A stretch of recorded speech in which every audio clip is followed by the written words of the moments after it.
What's up, everybody? Welcome back to Beyond the Gray Media. This is Josh here, checking in on you out there in YouTube land. YouTube, tell me right now, how are you doing? I hope that you're doing well. If you're here to check in on me and you missed me last night, well, it's pretty rare. And life has a way of just effing things up for you. And try as I might, it's just a story that you don't want to hear about. It's 4 hours of a dude trying to fix a piece of machinery with a drill and a wrench and some swearing, and it really cut into my time, and I'm just really frustrated about it still. But anyway, it is Halloween season. I haven't even changed the calendar. I'm all out of sorts. I'm happy to be here, though. I'm happy to talk about, in my top 10, it's a big part of my little movie history. It's a huge part of me, and I watched it last night. And you know a movie's important when you pause and you rewind like multiple times. So I'm super stoked to talk about that film. And then I got a couple of realizations and a couple of new movies. Maybe I'll show those at the end since I didn't hit you last night. Thanks for being here. Tonight we are talking about Francis Ford Coppola's Dracula, 1992. It's cliche to say, there are no words to describe how great this movie is, as that same narrator goes on to wax poetic about it for 15 damn minutes. And such is the case with this masterpiece from 1992, possibly the last great film from director Francis Ford Coppola.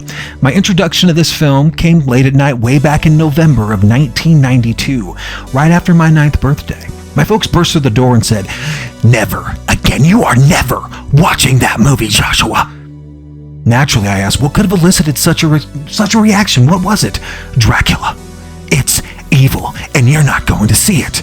And that's important to remember, because that kind of context and that kind of warning from highly respected adults holds a certain weight and a certain gravitas to little kids. Fast forward a few months, like some sort of predestined fate, I was visiting my grandparents and they had HBO. Guess what was playing? And side note, y'all remember that feeling of having to look over your shoulder and having something on the return or last button on your little 19-inch Zenith remote?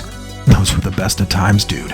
As that intro sprawled across the screen, I was mesmerized. I couldn't believe the colors, the setting, the mood, the tone, and the musical score. It was divine.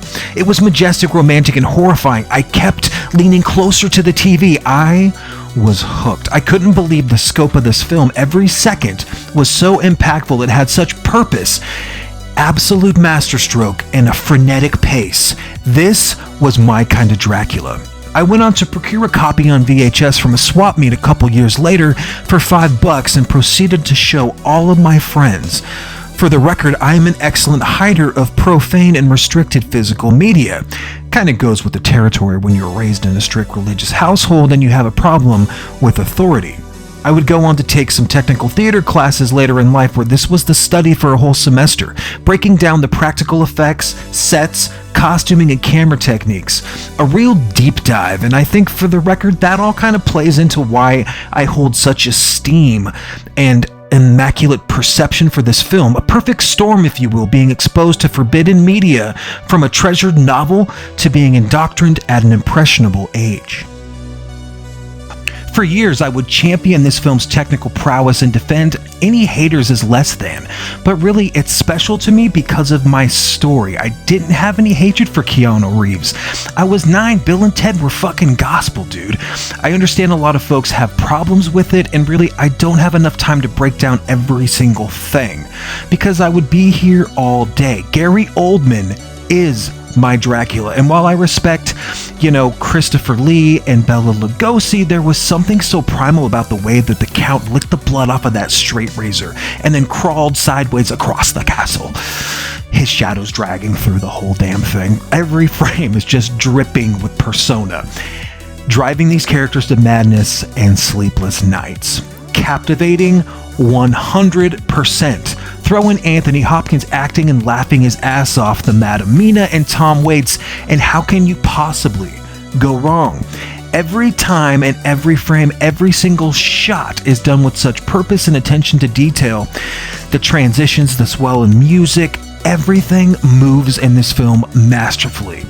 And then forever as I grew up, I would play this DVD at after parties from various shows my bands would play, and the drunkest of friends would wake up and wonder what the hell is happening. If you have that DVD and you remember that title scene, you know it's like, it was awesome.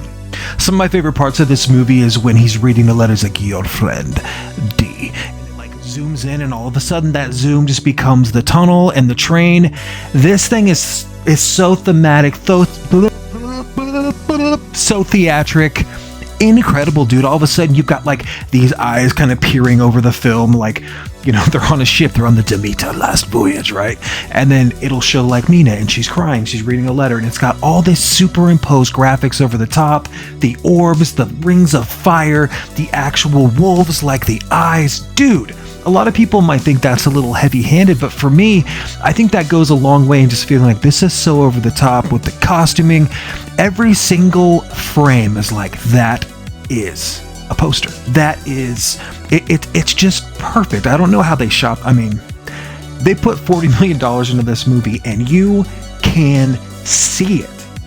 This to me is just a perfect film. I mean, you can kind of tell, and it could just be pure nostalgia, but I feel like, yeah, I found this movie at the right place and the right time in my life. And every time I go back and I watch this Dracula movie, I pause. Like last night, I was stressed out trying to build this stupid thing, and then I went to watch this and I was like, that is so cool. Like inner monologue, right? I was out of it, and I like paused it, rewound it, watched it again. I did that like 10 or 11 times. My favorite spots were that wolf's like up on that post. It's just like, badass, dude. This movie, this 4K, incredible. Sony, true love never dies, man. I love this movie so much. I don't care. I know there's some, you know, variations from the actual novel, and there's a backstory that people don't agree with, but I don't care. This is my Dracula. I love that movie so much, dude. And I've been thinking, you know, as you go through this Halloween season, I've been like really pressing myself to watch movies I haven't seen before, because it feels like, you know, as physical media collectors, that's what you should be doing. You buy these movies because you want to watch them right now, but that's not always the case. I'm definitely a mood guy, and so I'm like pressing myself to watch the right video in the right moment at the right time, and I don't need to do that. I don't need to do that at all. So watch what you want, have fun with it. It's Halloween season. If you want to just sit back and watch Night of the Living Dead 1969, that's what you should watch, because that's what you're in the mood for. If you want to watch Halloween 3, watch it right now. I'm like trying to force myself to watch movies that I'm not really in the mood to watch, but Dracula 92, that's called a callback right there. Always in the mood. Guys, that's my review for Dracula. Whoa, I look super dead like this.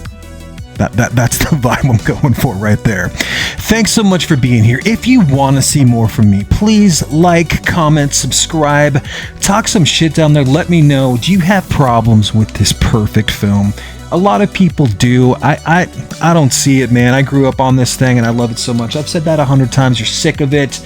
Lots more fun stuff coming through. Let me know what you want to see, what you want to watch, what are you up to, and then if you want to, follow me on social media over there on the Instagram. Take care of yourselves. Cheers.